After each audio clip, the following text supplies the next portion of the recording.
JR alias Jovan sebelumnya mengaku telah menyalahgunakan uang donasi untuk biaya pemulangan jenazah sang pacar, mendiang Natasha Antou.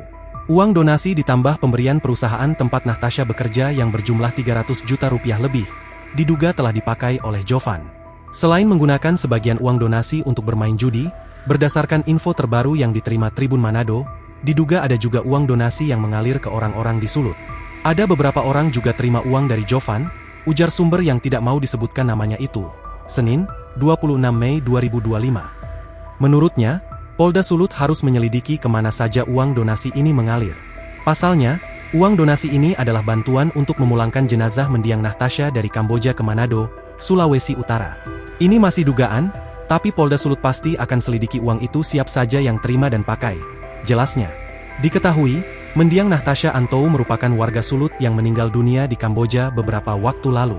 Jenazah Natasha hampir 2 bulan di Kamboja setelah meninggal karena upaya pemulangan mengalami kendala, di mana uang donasi untuk biaya memulangkan jenazah Natasha ke Manado diduga telah dipakai Jovan, yang tidak lain adalah pacar dari mendiang. Adapun, Jovan dan Natasha sama-sama bekerja di Kamboja hingga waktu kematian mendiang. Jovan yang merupakan pacar dari Natasha Antou pun hanya bisa tertunduk saat menyerahkan diri ke Polda Sulawesi Utara pada Senin, 26 Mei 2025, sekira pukul 14.30 waktu Indonesia Tengah. Setelah jenazah Natasha berhasil dipulangkan ke Sulut, Jovan yang juga ikut pulang kemudian langsung menyerahkan diri ke Polda Sulut. Setibanya di Mabes Polda Sulut, Jovan langsung diperiksa oleh penyidik.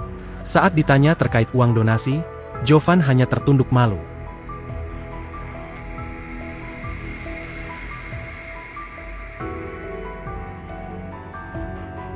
Download Tribun X sekarang, menghadirkan lokal menjadi Indonesia.